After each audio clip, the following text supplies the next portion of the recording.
I am very, very happy to be here and in the opening to introduce Liliana Pasenicic, Deputy Head of Unit at the Joint Research Centre, and Tamara Zone, Senior Policy Analyst and Canada's National Contact Point Coordinator at the Innovation, Science and Economic Development. I will give first the floor to Tamara for the land acknowledgement statement and the presentation of the Canadian Horizon Europe Secretariat at ISET, and then Liliana can introduce us to the webinar. So Tamara, the floor is yours for the land acknowledgement. Thank you very much, Kostas.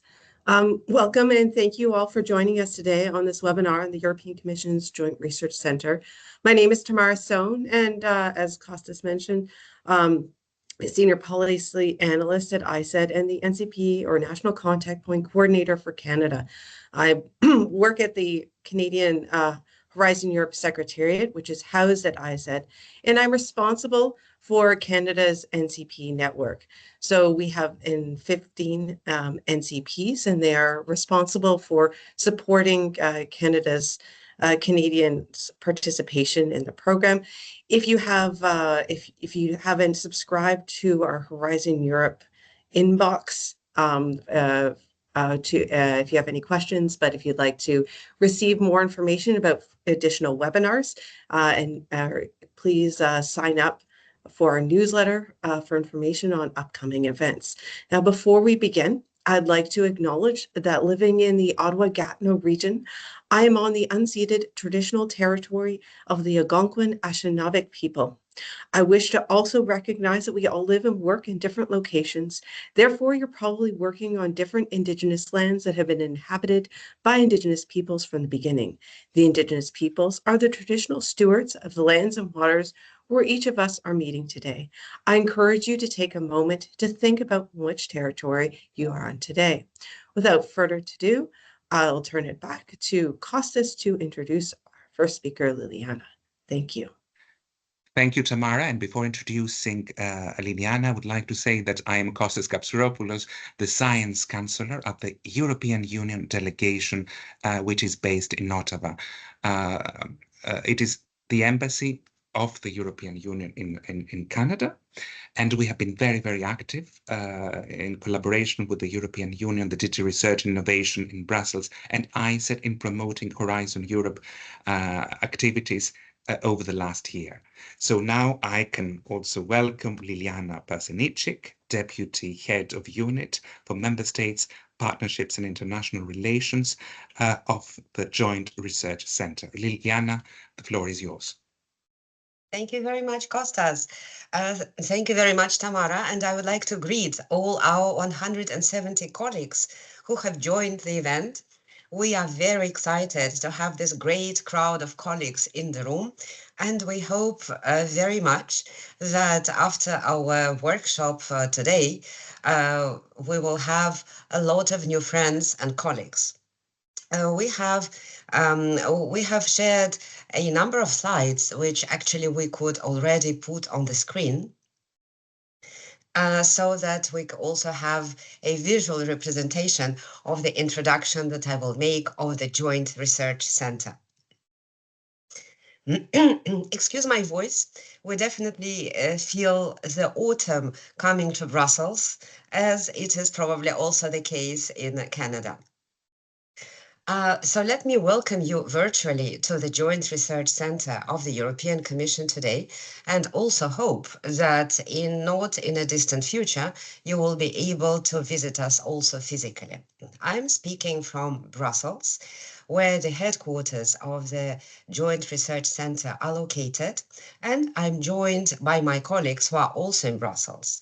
But the Joint Research Centre, which has the mission to support EU policymaking through scientific evidence, has also research campuses in 4 countries beyond Belgium. So we are present, of course, at the headquarters of the European Commission in Brussels, but we also have very solid scientific campuses in Italy, in the Netherlands, in Germany, in Spain, and also in a different location in Belgium, which makes us very diverse and also which enriches us through this important territorial representativity that we have across the EU.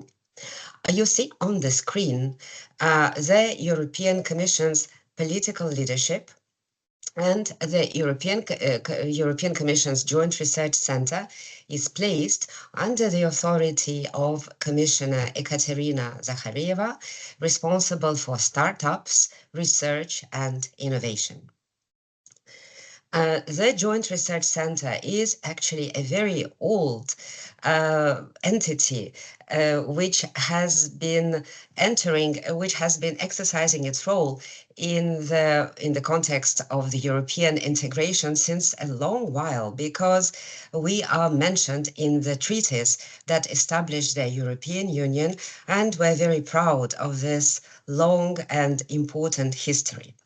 So, as part of the European Commission, since the DG is a department along the other ones, we base our work on key strengths, which are anticipate, integrate, and produce impact. And these key strengths characterize the entire aspect and the entire cycle of our work, which is embedded in the EU policies. Of course, you will ask me if we cooperate with other similar bodies around the world that have similar functions. And my answer will be yes. We have a very close cooperation with similar organizations worldwide, but actually we have been screening the horizon to see which entities around the world can be the exact brothers and sisters of the JRC worldwide. And after this analysis, we have understood that actually we are quite unique, being a scientific organization which is fully embedded in an executive. And the JRC brings to the EU policymaking the strength of around 3,000 people, and the majority are scientists. And also we work in support of all the areas of EU policies. So as you see on the screen, we have designed our support to the EU policy cycle in 3 main aspects. And let me comment a bit about each of them. Anticipation is critical in our role of ensuring scientific support to policies. And this definitely has a role in priority setting and planning, but also we need to acknowledge that the timeline of science is very different from the timeline of policy. So our ambition is to be ready with very robust scientific advice at the time when this scientific advice will be requested by policymakers. Also, the JRC has developed a very solid foresight capability. We have a very robust team of foresighters, which are part of the organization, and they deliver exciting outputs, as for instance, we deliver an annual foresight report, and also we deliver a number of thematic reports, which are all on our website, and you are cordially invited to have a look at them. Another part of our work is related to the integration of science for policy. And here I would like to mention specifically such aspects as policy and design, as well as consultation and adoption of policies, as well as aspects related to interinstitutional cooperation, which characterizes the EU policymaking, as we have to ensure that the democratic oversight is continuously and very importantly driving the process. The first step that I would like also to bring to your attention is our great concern and the importance that we attach to impact. Because, well, of course, there's a lot of importance in ensuring that science is fully uptaken in the process of policymaking, and we need to be able to measure this. And this is why we are focusing very attentively on on the impact of our work. We look very precisely how our scientific outputs are actually reflected in new policies and how they are supporting the policy implementation. There is a vast number and a vast narrative of examples. And for those who are interested to have additional insights, I would be happy to share additional reading after this session. I'm very happy to see that we have more and more people coming to join us. The JRC has been continuously innovating the way in which it is working. We have a work program which structures our work. Now the current work program has been very recently adopted. It covers the years from 25 to 27, and it actually brings forward the entire action that we're leading, concentrated around 25 portfolios, which respond to top policy priorities. The work program that I'm presenting is actually accessible on our website. So I would very much invite you to have a look at it, to consult it virtually and see its different components.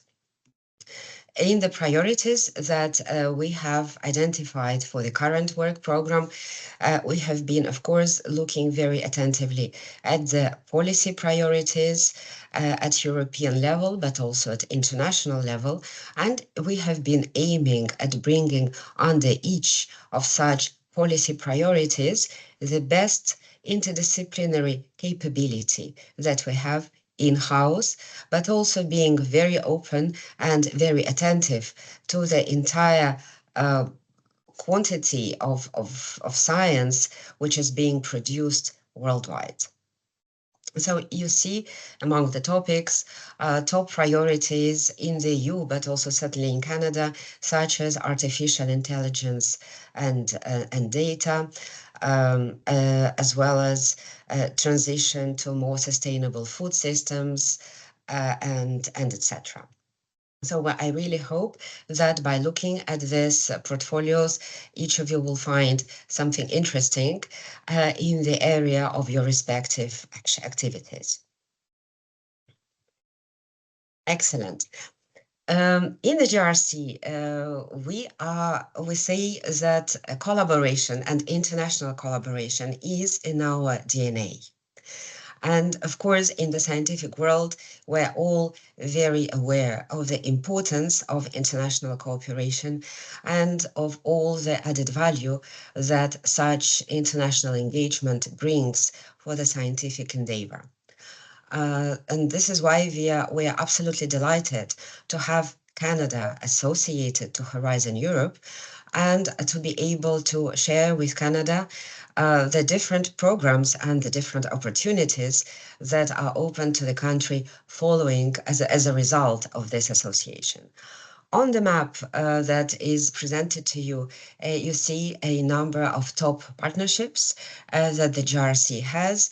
And of course, we actively work with the EU member states, but also we are very actively engaging with countries which are associated to Horizon Europe. And we're absolutely delighted to see that the number of such countries who get associated to the framework program is growing, and that actually the space of this collaborative research is also growing globally. So this is a great opportunity that all jointly we are having. We also cooperate with third countries, but of course it's a different level of intensity. And for each of these cooperation, we have a number of flagship deliverables. We're very hands-on, and we prioritize having very tangible results, and also embark on projects with our partner countries that can crystallize the best of talent, of assets and infrastructures and opportunities that we have on both sides. For more information about the opportunities that are open for you at the JRC, I would like to invite you to consult a very recent booklet that we have prepared, which is called JRC Essentials. It is also available on our website, as well as a number of newsletters, as for example, our newsletter on science for policy and a science flash. So we have multiple products that are addressed to various audiences who are interested in our work. But of course, we are beyond all this information which is available on the website, where we are always very excited when colleagues contact us with questions, with ideas, or maybe with proposals for cooperation. On the program of this workshop, we have included presentations on areas of cooperation and specific opportunities which we thought may be of greatest interest to our colleagues today. But of course, we remain at your disposal for any further discussions. And without further ado, I would like to pass the floor to my colleague, Mihaela Batorova. Thank you very much, Liliana. Good morning, good afternoon, colleagues. It's really a pleasure for me to be here today and speak about the possibilities to collaborate with the Joint Research Center under the Horizon Europe program.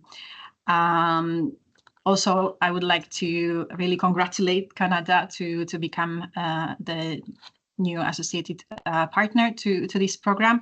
And I'm sure many of our colleagues here in the JRC will be really happy to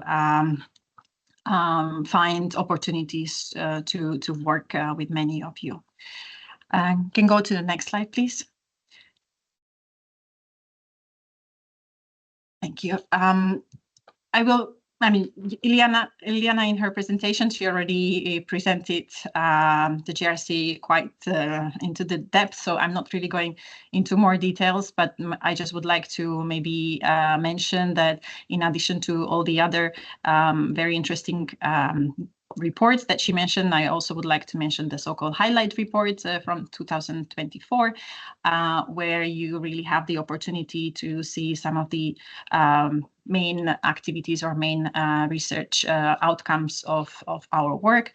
And I also would like to stress probably one of the most, from my point of view, one of the most important elements is that the Joint Research Center, as also Liliana already mentioned, is embedded within the European Commission. So we are the Directorate General of the European Commission, but at the same time we are a scientific organization.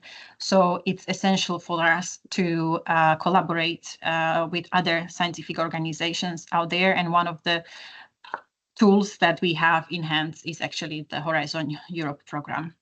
Next slide, please.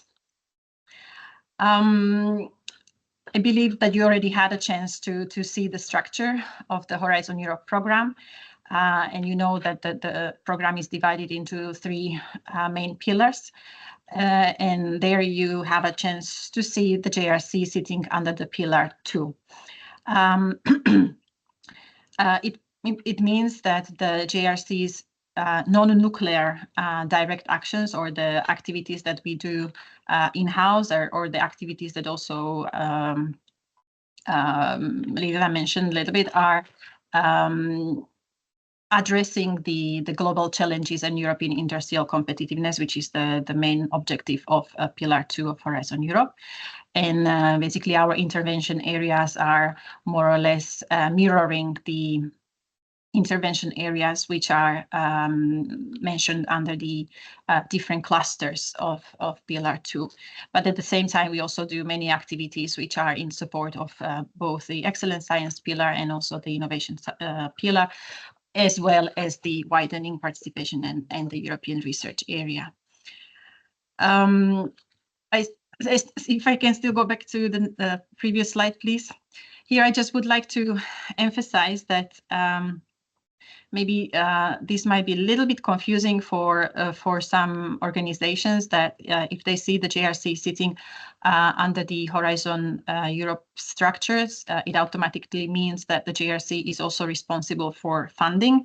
But that's actually not the case, because we are part of the Horizon Europe, and we, as the organization, we receive budget for our direct actions actually from the overall Horizon Europe budget. But we also collaborate in the research activities which are funded by Horizon Europe. So we collaborate with the externals through this program. And I will explain you today how exactly we collaborate, or what are the rules for participation of the JRC in this program, because there are some nuances which are not typical for other participants. Yes, please, next slide. So, excuse me. Since the JRC is part of the European Commission, it is our duty to provide the knowledge and the scientific evidence in support of policymaking. And Horizon Europe is the Commission's policy in support of research and innovation. And therefore, the JRC, especially at the beginning of before the adoption of the Horizon Europe regulation back in 2021, decided to take really an active role in shaping the content of the Horizon Europe program. So that means that we are involved in shaping the calls for proposals, and because of that, we decided that we are not anymore participating in the preparation of the project proposals, and we don't form consortia which are applying for funding under this program. Nevertheless, it is essential for our scientists to be in very close contact with the scientific community. So that's why we have to have a mechanism that will enable the collaboration with our scientists, between our scientists and the other consortia which are funded by Horizon Europe. So that's why when we are co-creating the Horizon Europe calls, we identify for us strategically important topics which we consider really important for our participation as partners. But we joined these projects only at the time they are already evaluated and selected for funding. So we don't participate in the preparation of the proposals, but we participate later once the projects are, the proposals are already evaluated and selected for funding. At the same time, we take the role of so-called beneficiaries requesting zero funding or associated partners, which means that our participation in these projects is covered by our own institutional budget, so we are not really taking the budget from the project itself. You can go to the next slide, please. So you might be thinking what kind of activities actually you can envisage from the JRC's participation in the project. So normally it would be identified already in the call for proposal what are the specific competencies or specific tools or research areas which the JRC colleagues would be interested in bringing into the project. but generally speaking, the Joint Research Center normally plays the knowledge management role in these collaborative projects. That means that we are taking the role of someone who is consolidating the knowledge, doing the meta-analysis, or also making the links between different projects and trying to valorize the research outcomes, which we then can use for further policy making within the Commission. But of course, at the same time, where we have many scientists who are very much interested in doing the real research activities. So then it depends on really what are the bilateral agreements between our scientists and the specific consortia when they define the task for the JRC. But as I said, this task can be really clearly discussed only once the project proposal is selected for funding, and ideally before there is a so-called grant agreement signed between the project and the Commission. Many times, yes, thank you. So it's okay, you can go, thank you. On this slide, I try to visualize the areas in which we are interested in collaboration with the scientific community. So here you see all the different clusters and different parts of Horizon Europe, and the percentage of topics or calls in which you will find the reference on the JRC. So you can see that really 37% of all the topics identified for JRC participation are under the cluster 6, which is focusing on food, bioeconomy, natural resources, agriculture, and environment. And indeed, this is the domain which is probably one of the biggest also in JRC in general. But we are also very active under the cluster 5, which is focusing on climate, energy, and mobility. And then also digital cluster, or the one dealing with digital industry and space, that's also quite important for us. We have also several calls where we want to participate under the research infrastructure program, which is under the Pillar 1. And then also there are several topics which are in which we are interested under the new, still kind of new element of the Horizon Europe, which are the European missions. You can go to the next slide, please. On this slide, I selected for your convenience the different knowledge centers and competence centers or data platforms. So all the kind of consolidated activities or of the Joint Research Center, or the activities which are really interested in tight collaboration with the external consortia, or with the projects which are funded by Horizon Europe. And you will see all these different knowledge centers, observatories, or platform mentioned in one way or another in different topics of the Horizon Europe. So here I believe you will, once you receive the presentation, which I guess it's going to be shared, so you will be able to click on the link and then also get further details about the actual content of these different knowledge centers and how they aim to collaborate. Yes, please. And also this is for illustration, a slide showing the current projects in which the JRC is involved as a partner, so either as a beneficiary requesting zero funding or as an associated partner. Again, we are mainly involved in cluster 6, but also there is a growing interest for the beneficiaries of the Marie Skłodowska-Curie action to establish collaboration with the JRC as well. And this is also actually a very good opportunity for many researchers which are funded under the Horizon Europe program to come to JRC and perform part of their research project in our premises.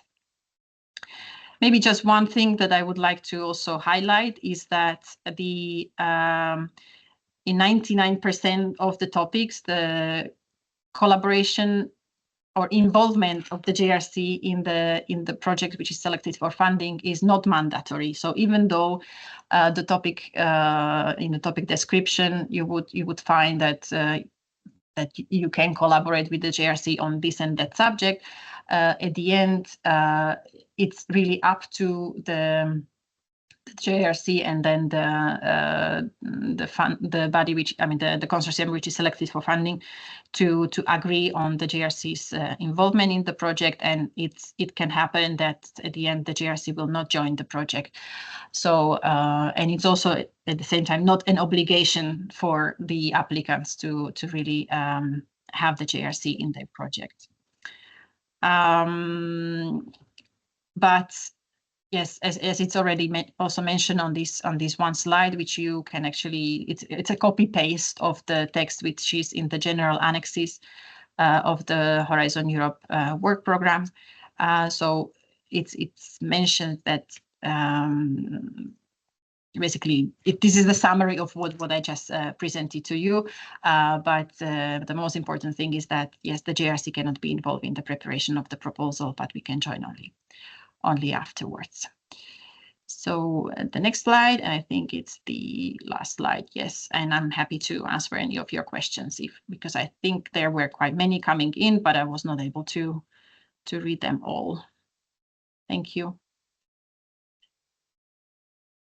Thank you very much, Liliana and Michaela, for this overall presentation of the enriched presentation of the JRC and what it is doing. For me, it was particularly interesting to see the uniqueness of the Joint Research Centre and to have it also clear to our Canadian friends here. I see indeed that there are a lot of questions, but I will recommend to keep them at the end of the session.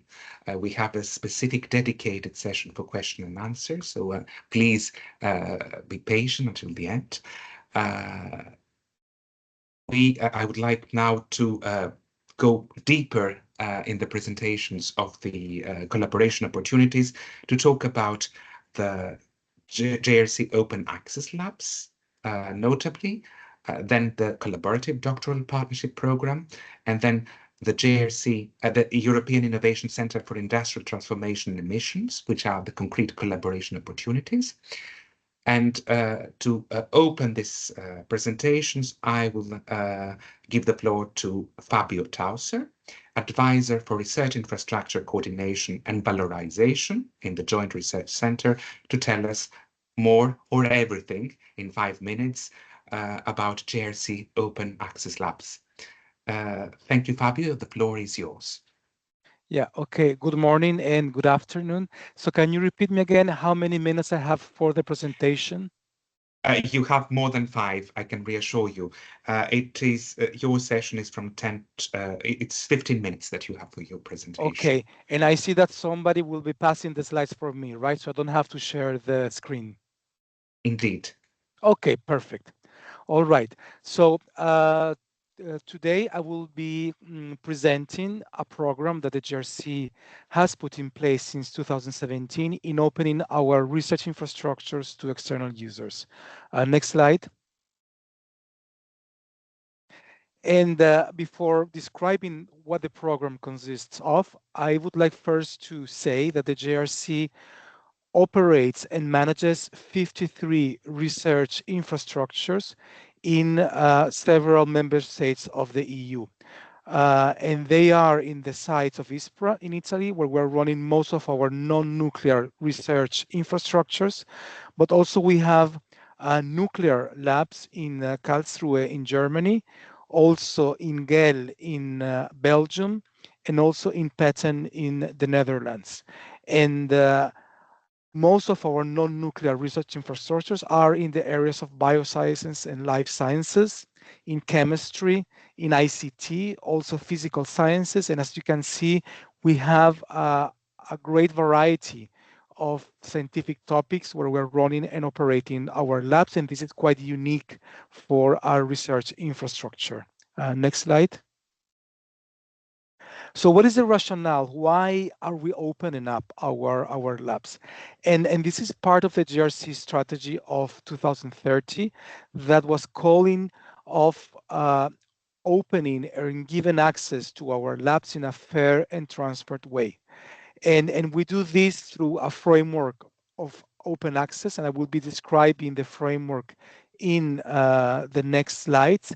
But what is important is that we're making available our labs to external users, taking into account that research infrastructure similar to ours are quite scarce in Europe.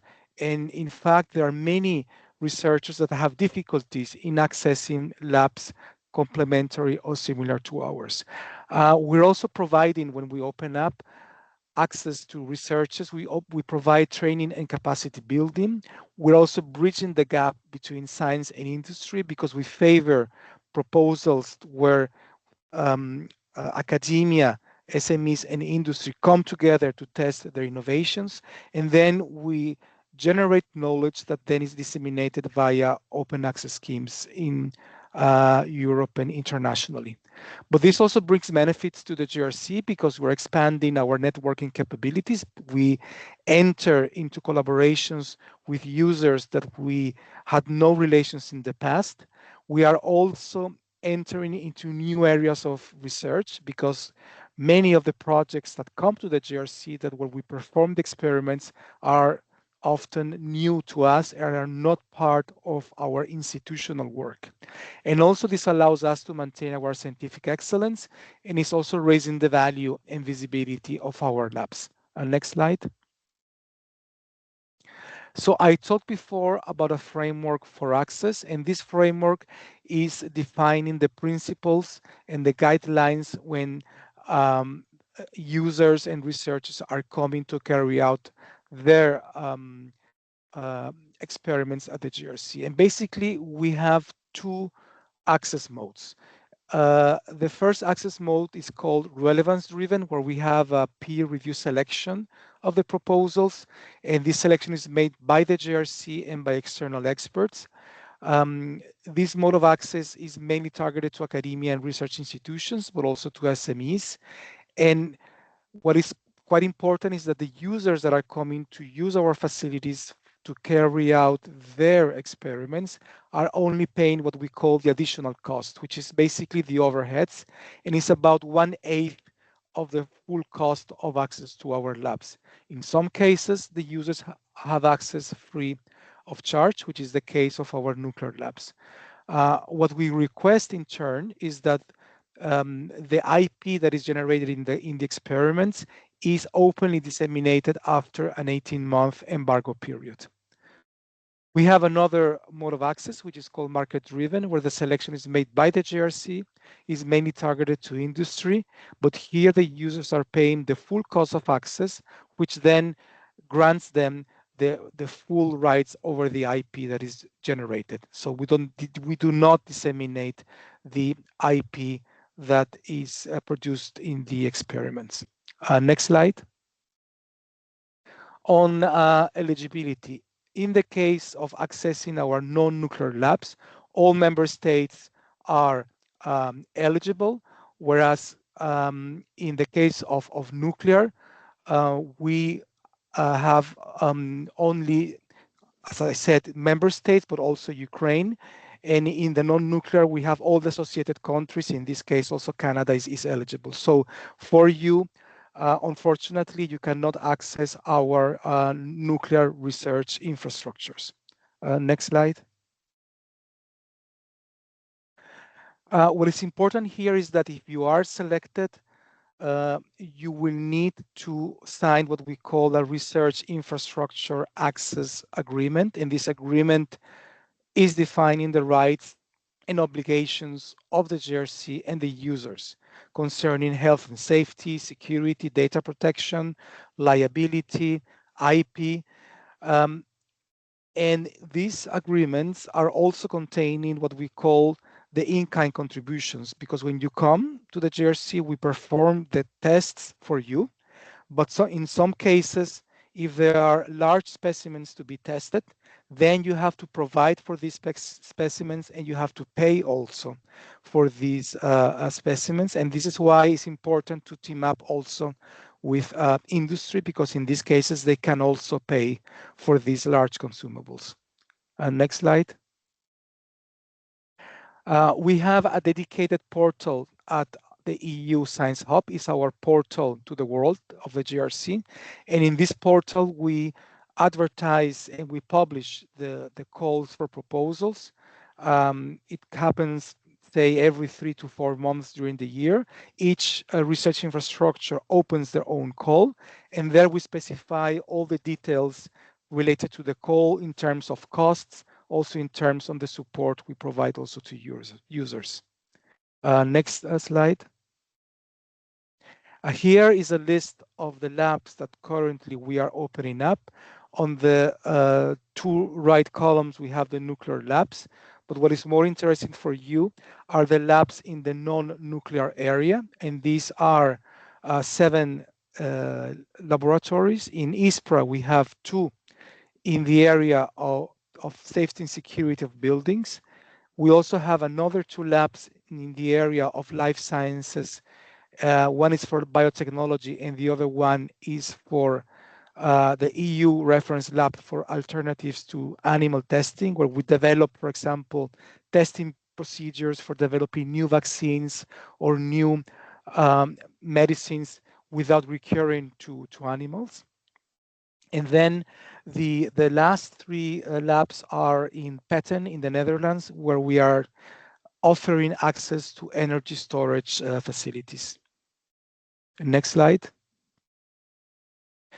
Here are the statistics to the program. Since 2017, we have opened 87 calls, and these have given access to 683 users from nearly 150 institutions from 30 countries.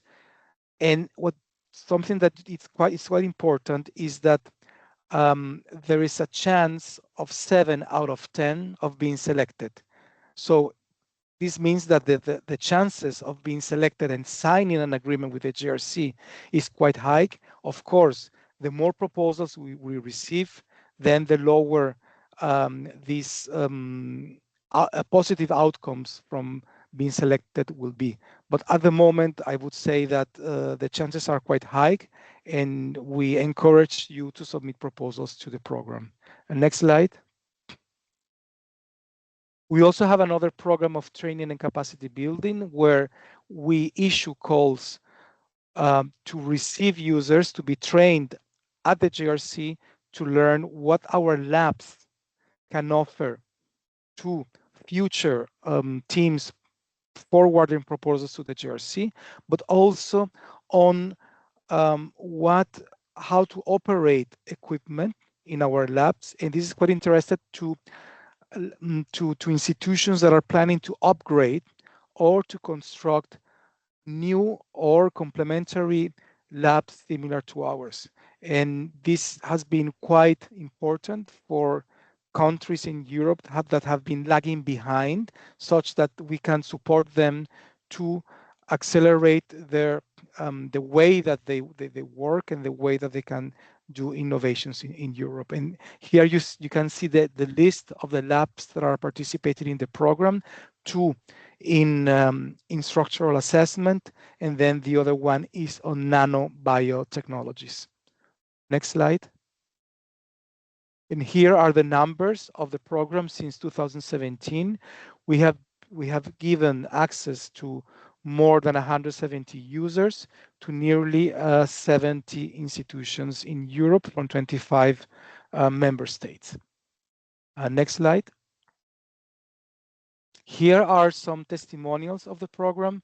One is the users accessing the Nanobiotechnology Lab, and one of the users has said that they were able to learn new techniques to characterize nano delivery systems, and very important also the support we give to standardization, because we have a lot of experience in science for policy, and their regulation pre-normative research is quite important, and this is a kind of support that users are quite interested in receiving from the JRC.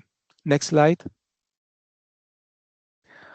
This is at the other lab in ISPRA where we give access to, is the European Lab for Structural Assessment, where we have one of the largest reaction walls to test the effect of actions on full-scale buildings. And again, here the user was saying that it was very useful what the training that we gave to them, and especially when we give details on how we operate such a complex infrastructure that very few institutions in the world can operate. Next slide. And this is the last one. This is the second to last, I think, is on energy storage facilities in Petten. And here we were establishing safety and reliability criteria for the installation of fuel cells in onboard maritime applications.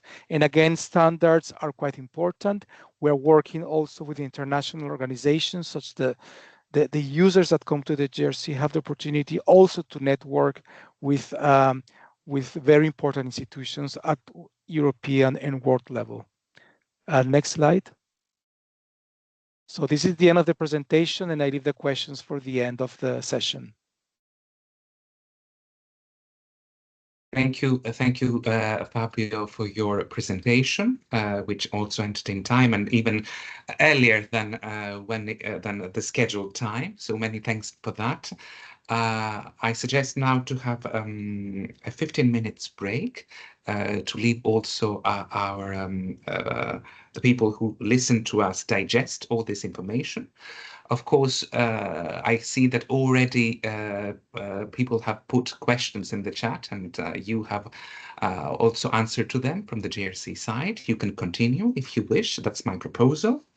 But then we will reconvene at 10:40 Eastern Canada time and 4:40 for the Central European time. Hello again, it's 10:40 in Canada in Eastern Canadian time and 4:40 in Central European time. I'm Kostas Kapsouropoulos, the Science Counselor at the European Union delegation in Canada, based in Ottawa. And we are back to our webinar on the collaboration opportunities for Canada arising under the association agreement related to Joint Research Centre. Before the break, we had started talking about the opportunities from access to JRC Open Access Labs research infrastructure. And now we will talk about the rest of collaboration opportunities. Of course, that does not include all of them. It will be perhaps for another webinar. We will talk about the collaborative doctoral partnership program and the European Innovation Centre for Industrial Transformation and Emissions. And first of all, I will give the floor to Joke Dufourmont, Scientific Development Programs Project Manager, to present us the collaborative doctoral partnership program of the Joint Research Centre. We're all ears. Joke. Thanks very much. Hi everyone, this is Yoka speaking. I'm very happy to be here. I've got 5 minutes, if I've got that correctly, to tell you a little bit more about the collaborative doctoral partnerships here at the JRC. Next slide, please. The Collaborative Doctoral Partnerships Program, or CDP for short, has as a mission to strengthen the collaboration between the JRC and its academic partners, so universities or higher education institutes, and to train a new generation of researchers on the science and policy interface. So it's really about collaborating with our academic partners to develop fresh ideas to educate young talent in our very own Science for Policy environment. Next slide, please. We like to think of the CDP as a win-win-win collaboration. There's something in it for everyone.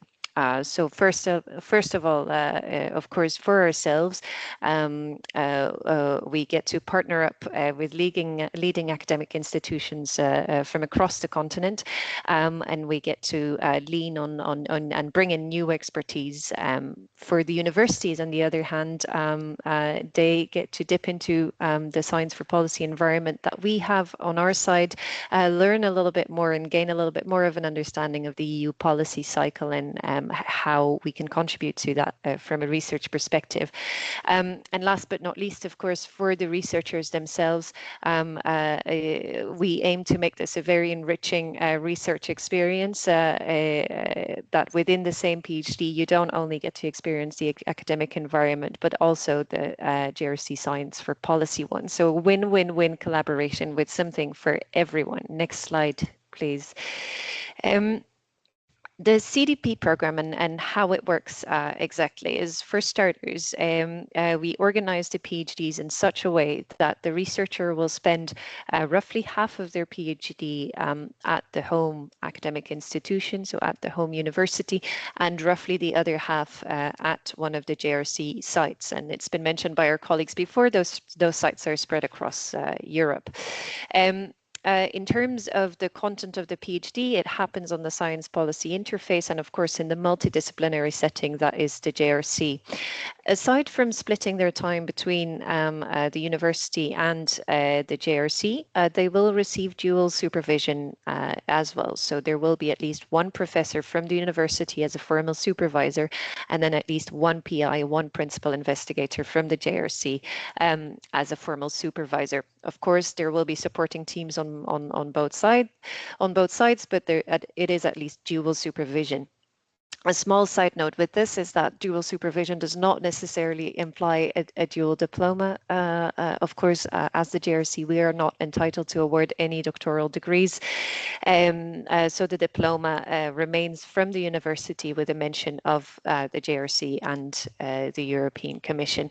And then, of course, as we grow the CDP network of projects, researchers and supervisors, every PhD project grants access to this ever-growing CDP network spread across the JRC sites.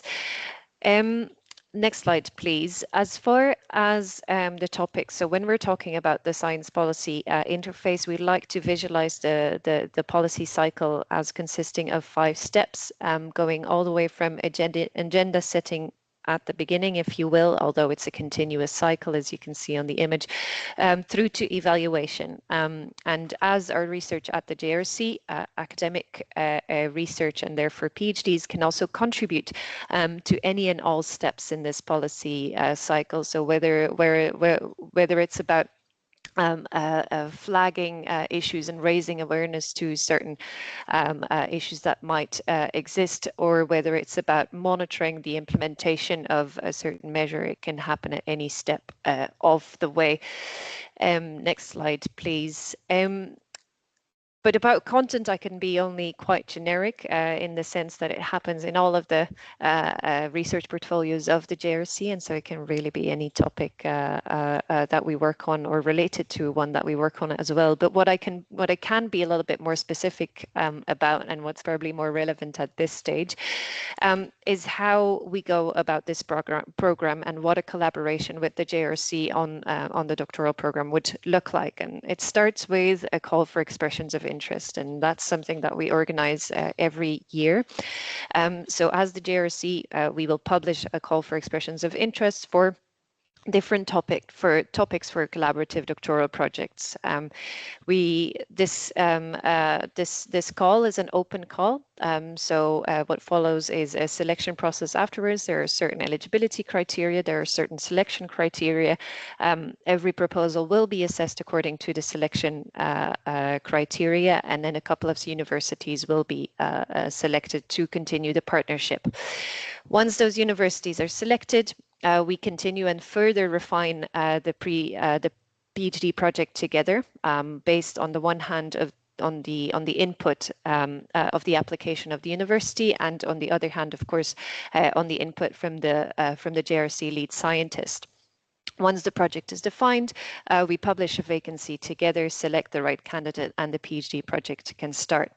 So this is a little bit the pipeline that would precede an actual PhD project. Next slide, please. There are a couple of eligibility criteria that we want to raise attention to. And this is as far as the institutions are concerned. So this is about the eligibility of higher education institutions and universities to apply to this open call that we organize on an annual basis. So the institute needs to originate from an EU member state, or in this case, a country associated to the research framework program in force, or Horizon Europe for the time being. And that institution needs to be able to, or needs to be entitled to award doctoral degrees, as again, we are not the partner awarding that degree. There is a slight exception to this, and that's the last small bullet point that you see on this slide. In the sense that certain research centers that are not entitled to award these degrees themselves can still be eligible on the condition that they have an existing agreement in place with an institution that can.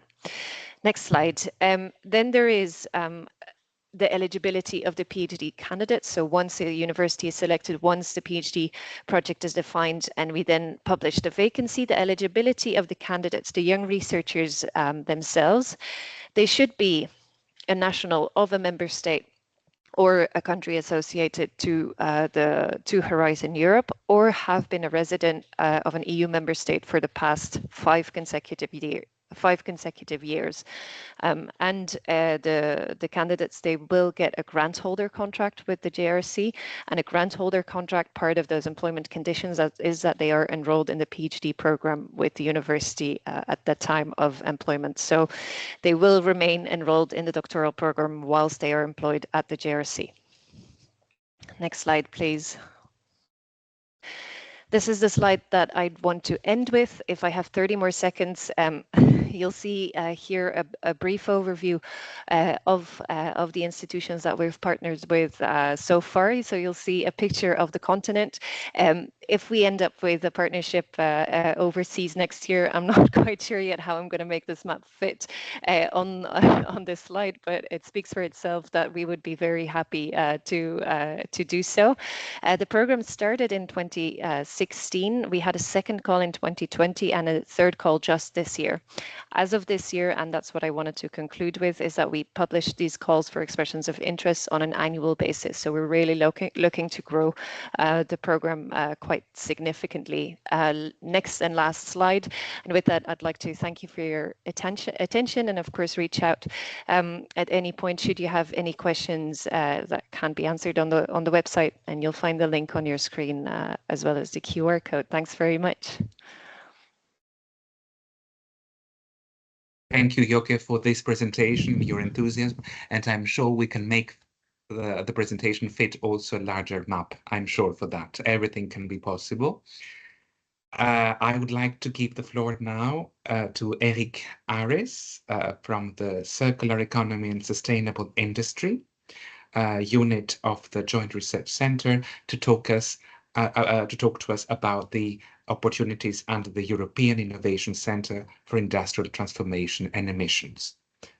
Eric, the floor is yours. Okay, thanks a lot. I do not see the slides yet. I don't know if you see them, or do I need to share? Okay, they are coming, huh? Okay. They're coming, and okay, good. They are there. Okay, so perfect. Thank you very much, and good afternoon to all. My name is Eric Arias. Yes, I work for the Joint Research Center. Here we are based in Seville. And we have launched recently, in fact, the Innovation Center for Industrial Transformation and Emissions. So I will try to introduce that to you today. So next slide, please. Next slide. Okay. Well, previous one maybe. Okay, we can start here. Okay, so just to give you a an overview a bit where we, first of all, where we are coming from. So in Seville here, I belong to the team which, in fact, run what we call the Sevilla process. This Sevilla process is very important in Europe because it's a process by which we develop the environmental norms for the industry, large industry installations in Europe. So industry for iron and steel, for example, cement, chemicals, textile, a number of large industrial sectors which are covered under the Industrial Emission Directive. So the way we do that is we assemble technical working group and we write some reference documents, which are called the best available techniques reference documents.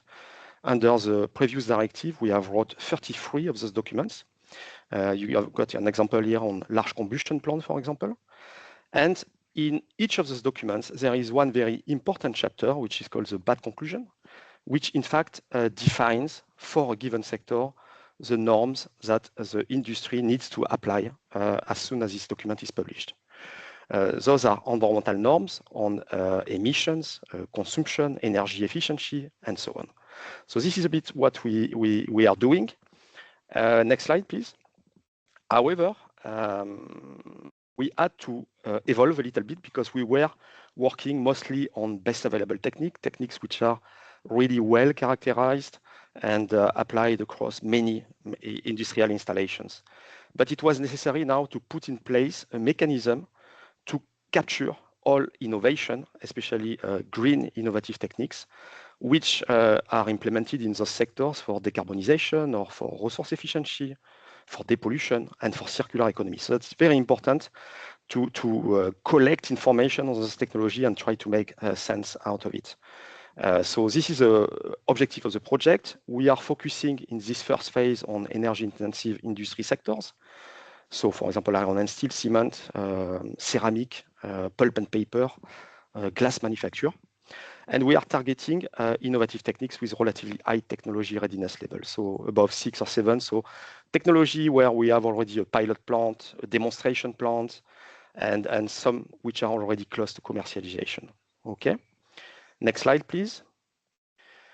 So the way we work is as follows. We, first of all, have a lot of stakeholder engagement to do. Because, of course, information on those innovative techniques is in the hands of various stakeholders. Of course, we have the industry, the plant operators who are putting in place those technologies, research and technology organization, so research institute, for example. Most importantly, the technology providers who are developing the technologies that the industry is implementing. Of course, the member states, competent authorities who are delivering the permits to operate to those installations, and academia. So Insight get meetings, get a lot of meetings with those people and try to source information on those technology. Once we have this information, we gather it, we try to present the information in a condensed way, and we publish it in an annual basis on a technical report that we call our annual report on innovative techniques.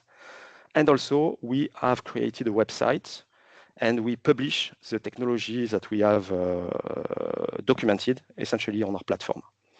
So why do we do that? There are, of course, various beneficiaries who can use our outputs. Of course, we have we can use this output to develop in the Sevilla process the future environmental norms. So we want to integrate some of those innovative technology in the norms, environmental norms that we will develop in the future. We also have a lot of visibility, of course, on innovation in general. So we can provide advice to policymakers about technology gaps or define better the research and innovation priorities within the European Commission, for example. We are also working with financial institutions. For example, the European Investment Bank here in Europe is financing a number of innovation projects. And they are very interested, in fact, in our analysis of this technology to decide whether the investment is bankable or not, in fact. So that is important. Next slide, please. Okay, we have been operating since about 15 months now. We had a very successful year launch event in Seville, in south of Spain, where we brought about 250 stakeholders from many stakeholders. We launched our platform in October 2024. And we had a very successful also first sectoral workshop. I will explain that a little bit after. This is a sectoral workshop where we bring in a given sector all actors of the industry and try to look at the key pathway for decarbonization, for circular economy, and we discuss over several days. So that is very important aspect. We are preparing a second workshop now, and we are planning to release our first report early 2026 next year, so pretty soon. Next slide, please. Okay, another aspect of our work, which is very important, is that we are not just sitting down in the office here, we actually go and visit the first of a kind industrial installations. At the moment, we have done it in Europe, principally. So we go in the sectors which are of interest to us at the moment, energy intensive industry. So we, for example, in September last year, we went to Sweden, where we have the largest hydrogen steel making processes that are going to be implemented. But we also went to Norway, where we have the first carbon capture project in Brevik for the cement. It's a cement plant which has implemented here the first carbon capture installation. We also went to some chemical installations. So this is ongoing, that will keep on going, and we try to identify the flagship projects here in Europe to essentially document this technology. Next slide, please. Okay, this next workshop is planned actually in about 3 weeks now. So this is a workshop which is very important dedicated to the cement, lime, and magnesium oxide sector. We bring various stakeholders, in particular the project which are the persons which are really in charge of developing those important projects, which are linked to decarbonization or to circular economy, sometimes to industrial symbiosis. So very important projects which are showcased and discussed directly. What are their benefits in terms of environmental benefits? What are their costs? What are the barriers for implementation? So very important workshop. And of course, we use that also as a way to gather information for our reports and for our information platform. Next slide. Okay, so what exactly are we interested in when we work with a technology provider or industry plant operators? We want to very simply collect a number of information about the innovative techniques, which are what the innovative technique is about, what is the environmental purpose, decarbonization, depollution, is there any information about the project underlying, what is the degree of maturity which is reached, technology readiness level, is the solution scalable, what are the future development, and so on. Very importantly, we want to understand the environmental benefits in terms of greenhouse gas emission, energy, water consumption, but also material efficiency sometimes. We want to understand the cross-media effects, whether there are some trade-off, and some information on economics and barriers to implementation. So that's essentially the information that we are looking at. Next slide.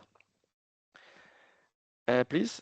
Okay, we have a process in place. So the process is simple. We are interested in techniques which are actually, I should mention that, it's very important, not only developed in Europe, but also we had several meetings this year with, of course, technology which have been developed outside Europe as well. So we get a bilateral meeting with the technology provider or the project leader. We ask them to write a submission about their technology. We refine this submission with them. And once we are happy with this text will be included in the insight report, the annual report.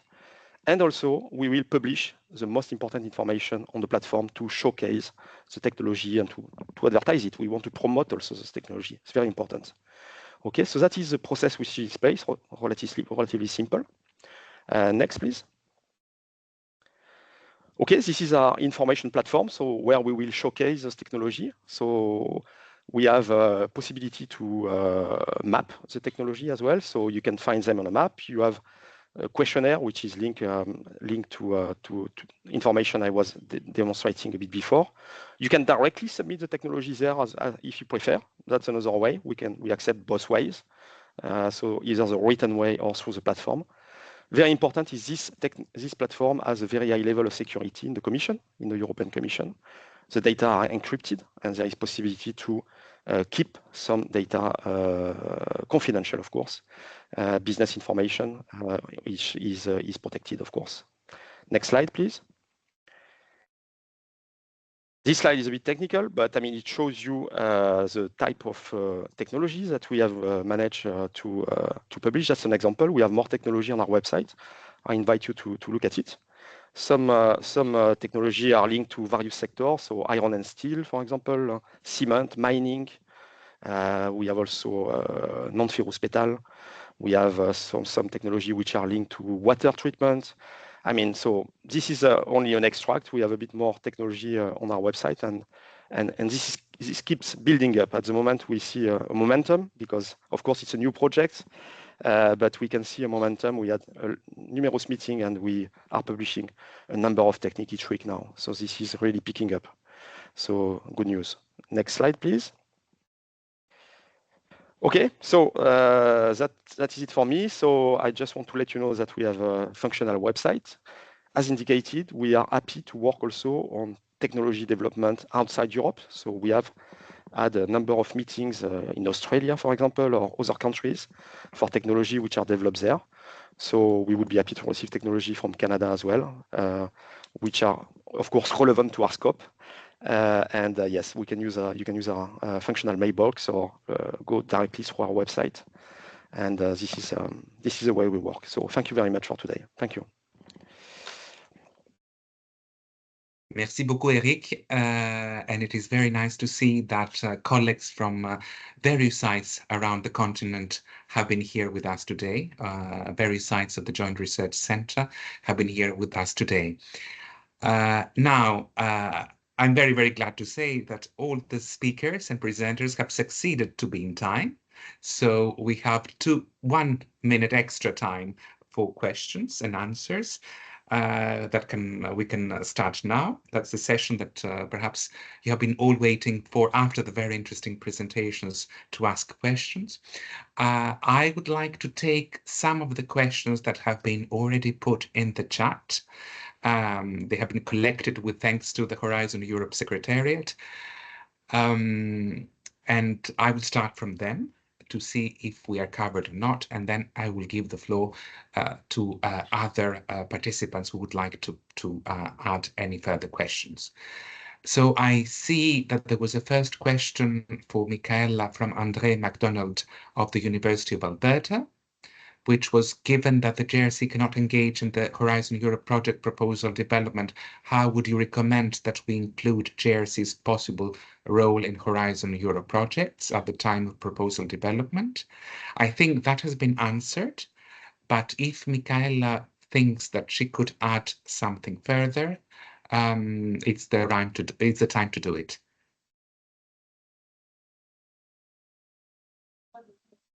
Thank you. Yes, this question is very typical question that we always receive, because indeed this is the most challenging part.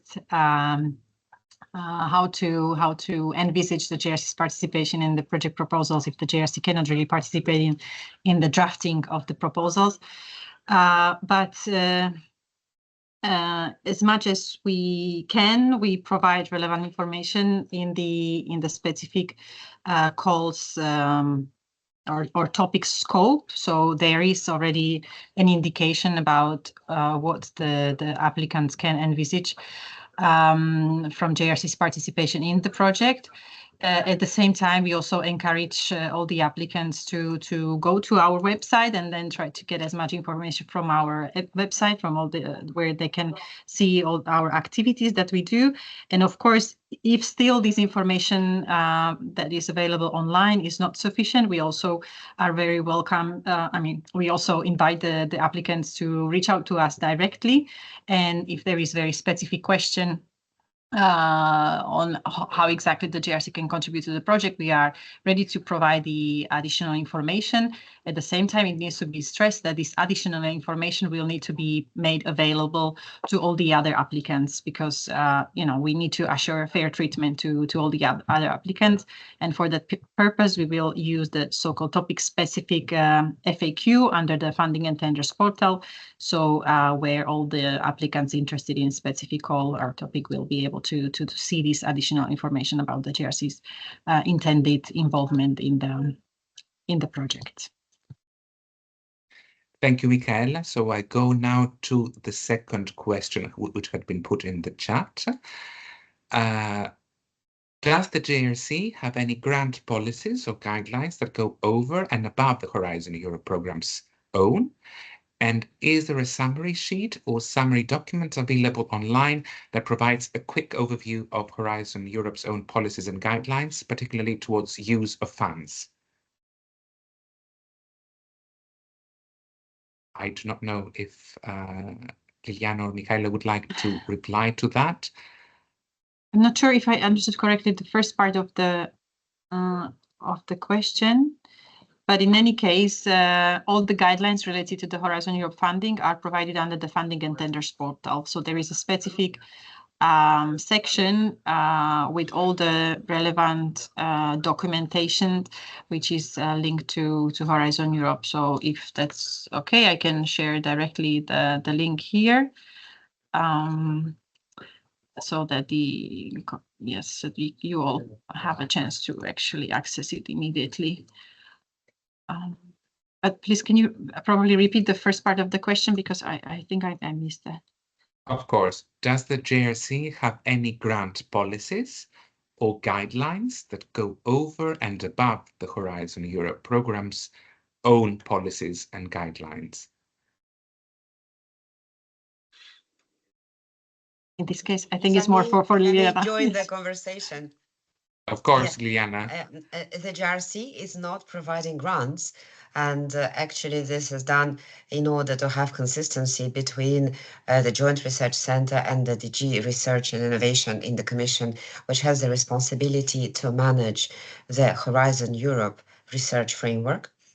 But we have opportunities that can allow colleagues from beyond the JRC to experience what it is like to work in the JRC or to be a trainee.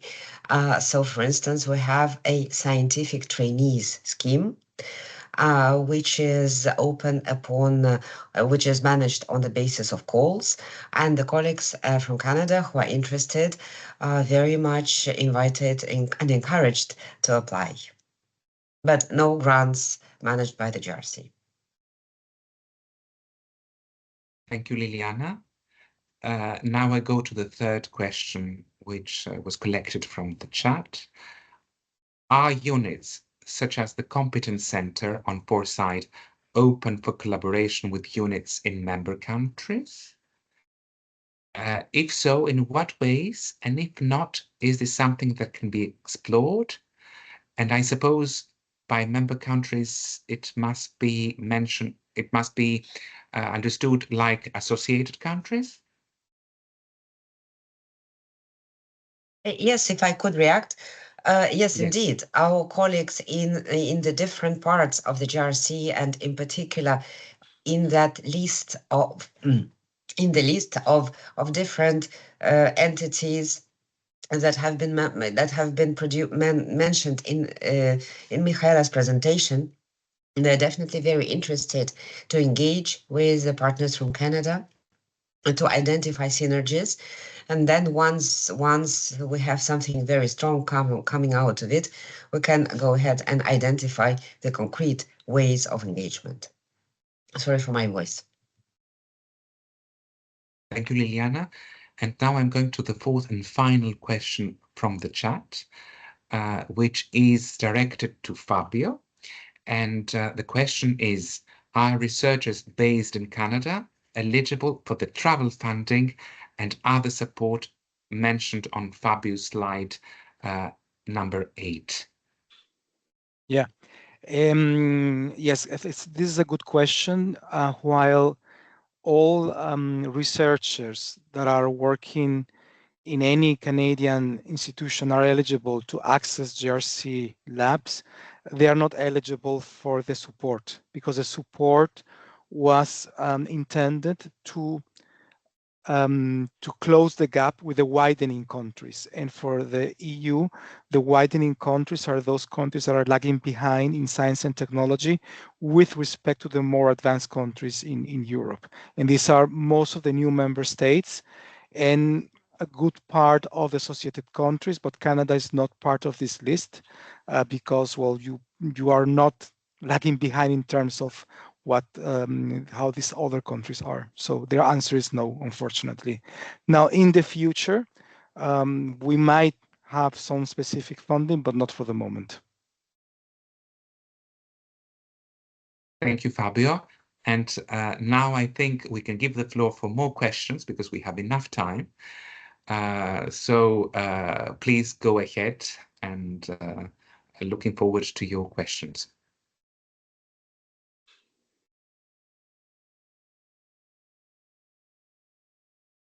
Kostas, there's a couple more questions on the chat as well, if you want to take those up. Of course, yes. Thank you, Josh. From Lise Levesque. Let me see.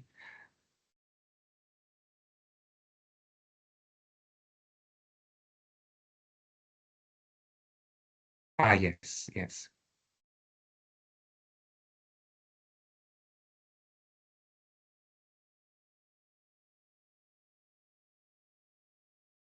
Still in the beginning, because there have been a lot of questions and interactions in the chat.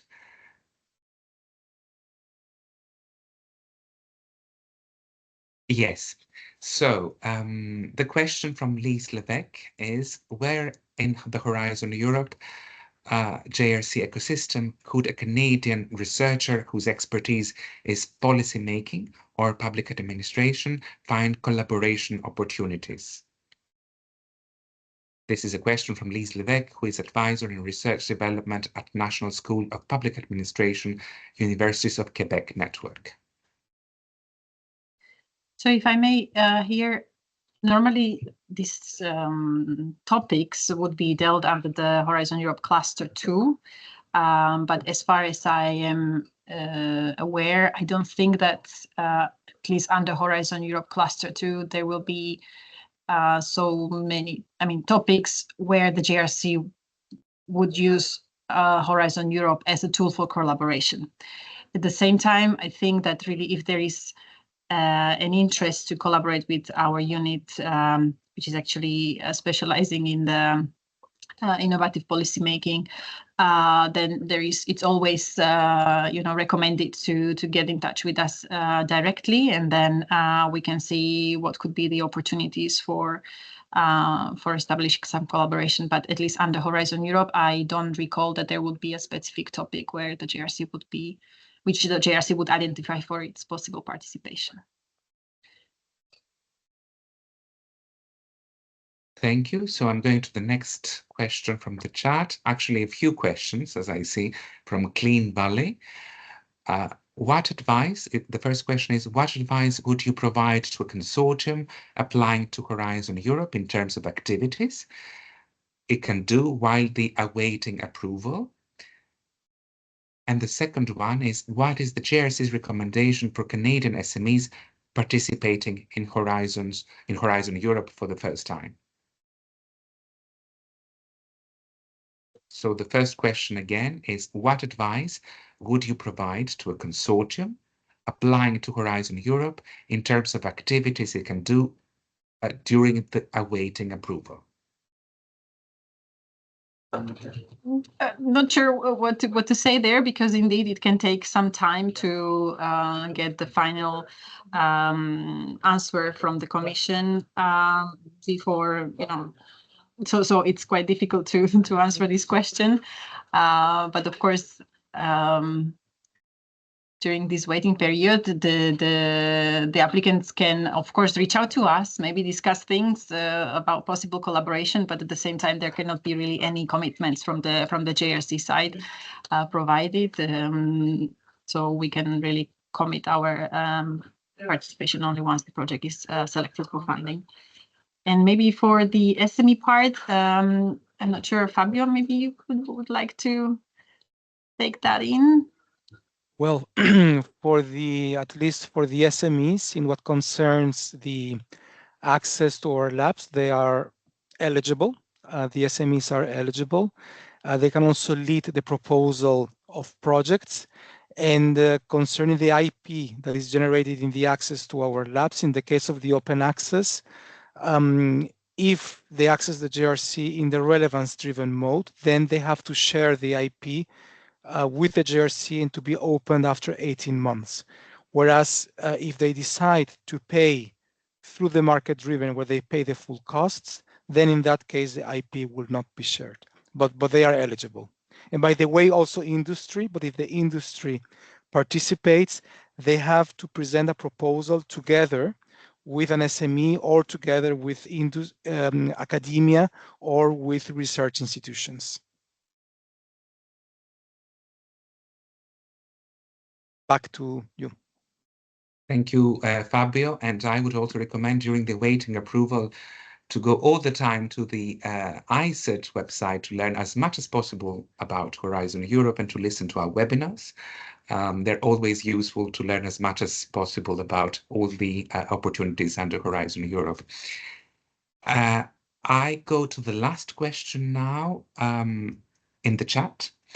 I think it's the last one. It is from Noreen Hown,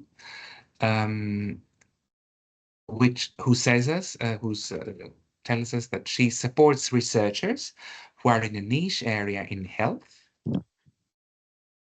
and in health bioinformatics and image-guided diagnostics and image-guided surgical interventions. Is this an area that could be available for JRC collaboration? And that's from Noreen Hown from Queen's University School of Computing. So if I may, to jump in, actually in the presentation that I prepared, I also listed all the topics with the identified JRC's participation. So the participants of this webinar will have a chance really to see in one place all the topics in which we are involved. Right now, when I'm checking the list, I don't think that we are really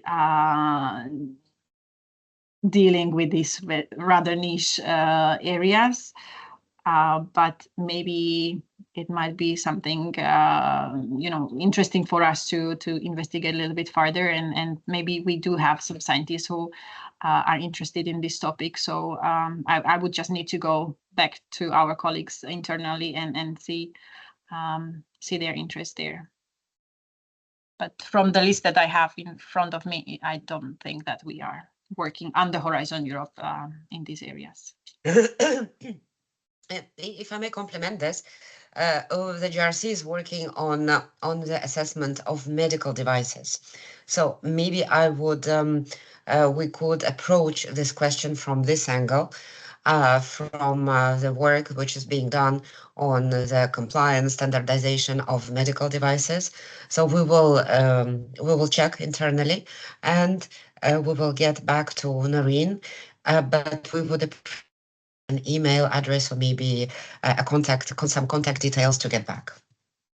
Maybe I can also say something about this, because this in a few weeks we'll be organizing a workshop on putting science into standards on 3D bioprinting, where we are working with researchers, industry, also SMEs and standardizers to assess what new standards need to be developed to support the development of 3D bioprinting, which has an impact on health and on medical devices.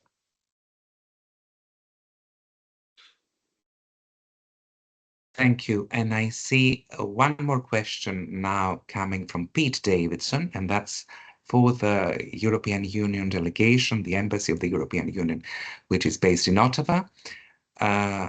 Pete asks us to provide feedback on consortium if there is capacity in our delegation to provide feedback on consortium building for collaborative project ideas, specifically technology development for biodiversity monitoring standards for offshore wind renewables energy and open access data platforms for citizen science. That's very concrete indeed. What I can say is that we have been organizing webinars on Horizon Europe procedures, facilitating the uptake and understanding for researchers based and enterprises based in Canada. We will continue doing these webinars, and we are envisaging to have a webinar after January on consortium building, with tips and practical advice of how to go ahead with consortium building.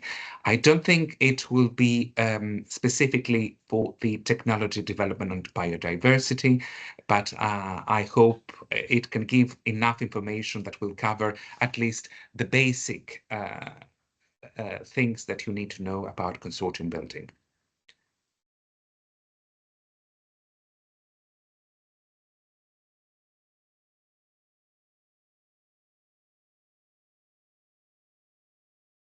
And thanks a lot, Pete.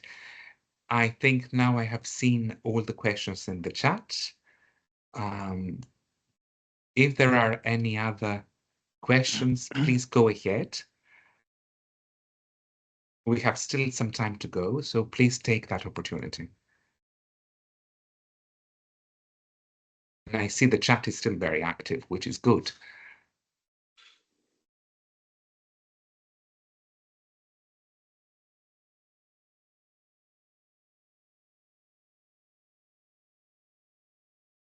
I do not know, perhaps the presentations were so clear, Liliana and colleagues from JRC, that all our friends in Canada are still digesting all this information. They will come back to us. Or maybe colleagues need just more time for reflection, but please don't consider this discussion as the only moment when we can be in touch. We're always available to engage, to discuss, to answer questions, and to think together about creative solutions. I see more. We have encouraged them, and I see more questions now coming, I think. Yes, I see now from Cynthia Christia. What would you say are the next steps for Canadian participants in order to collaborate with the JRC? That's a general one. Liliana, would you like to reply to that, or other colleagues from JRC? Absolutely.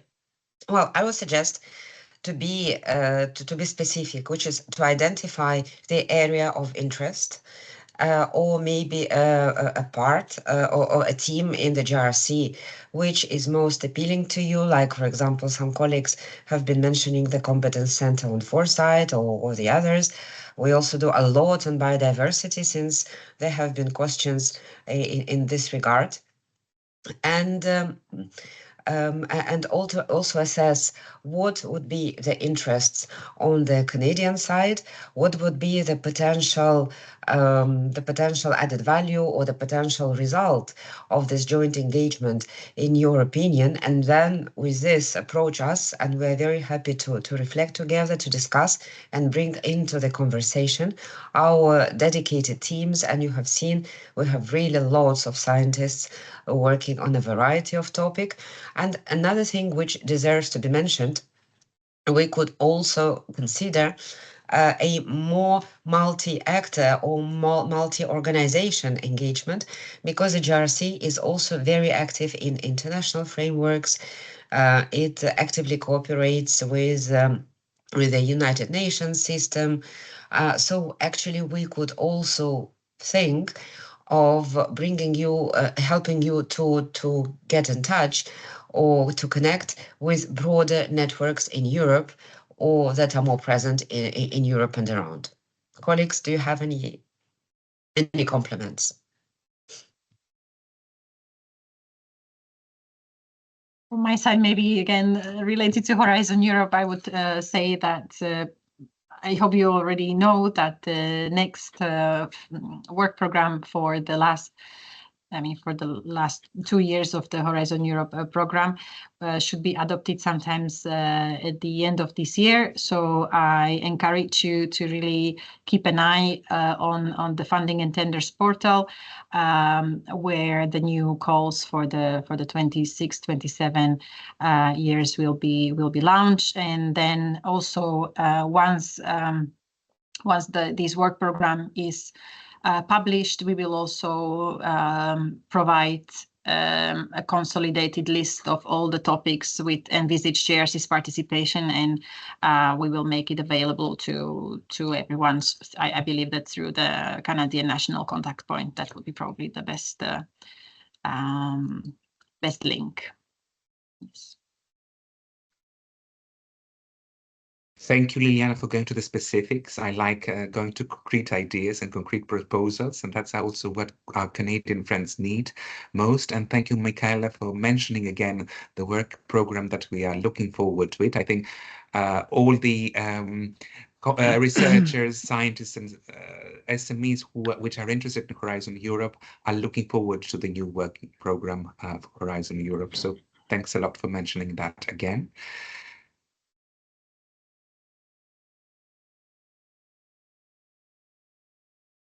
I see further questions about contact emails, email addresses to use for further questions. I think that will be provided with the recording of the webinar. And of course, a lot of thanks for the answers. And even terrific presentations. I'm very, very happy about that. And I think the JRC colleagues must be also very happy to read it. And I see that indeed, I see also the Horizon Europe ICID secretary of the team and the email that has been put in the chat to give also a lot of information about Horizon Europe and the opportunities, not only arising for the JRC, but also general.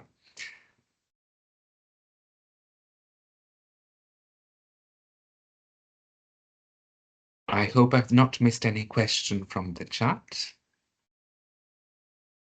I'm developing my capacity of doing two things at a time, and it's something that we learn every day. So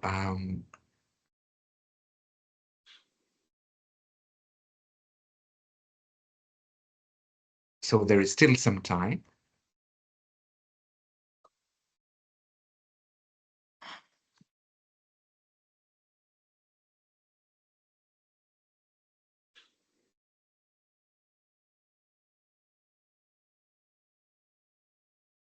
And of course, the presentations will be shared with the recording. I see there are not any more questions. So perhaps I would like to conclude this webinar. First of all, many, many thanks to everybody. I mean, each colleague from the Joint Research Center, the team in Brussels, but everywhere in the continent who participated. I would like also to thank very much the Horizon Europe ICID Secretariat, each one of the colleagues, for the once again exemplary cooperation to bring that webinar forward. I will not mention names because I would like really not to forget anybody, and but really I mentioned that a big thanks to everybody, each one of you from JRC and from the ICID Horizon Europe Secretariat. After the thanks comes the second point, which is that it's really very nice to start a day by learning something new. And I think today we have learned a lot of things.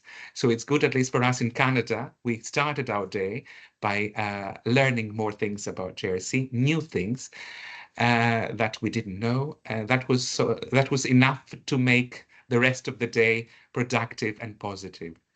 And the last point from my side is that was only the beginning for JRC opportunities.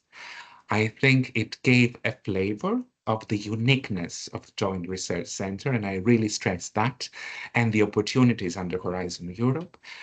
We can discuss also with ICID Secretariat what we can do further to raise awareness on more specific items of JRC opportunities.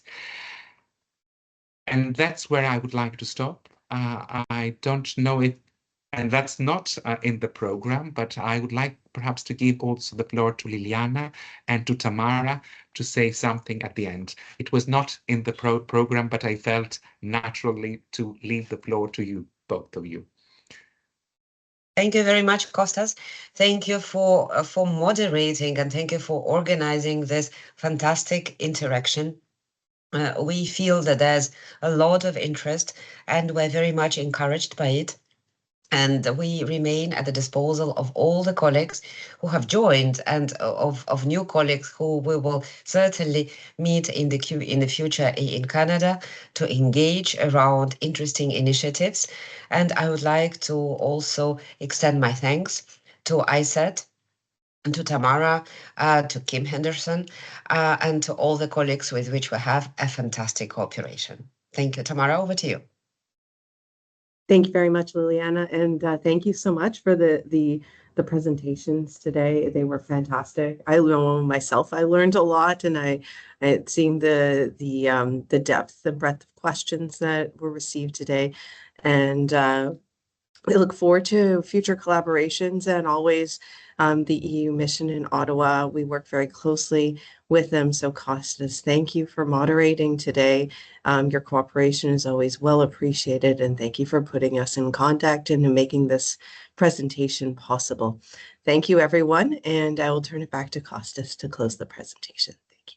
So we'll close that it's a pleasure for the EU delegation to bring every day the European Union closer to Canada through Horizon Europe. That's how I would like to end this webinar. Thanks a lot to everybody. Have a nice rest of the day here in Canada and a nice afternoon and evening in Europe. Thanks a lot. Thank you. Bye-bye. Thank you. Bye-bye. Bye.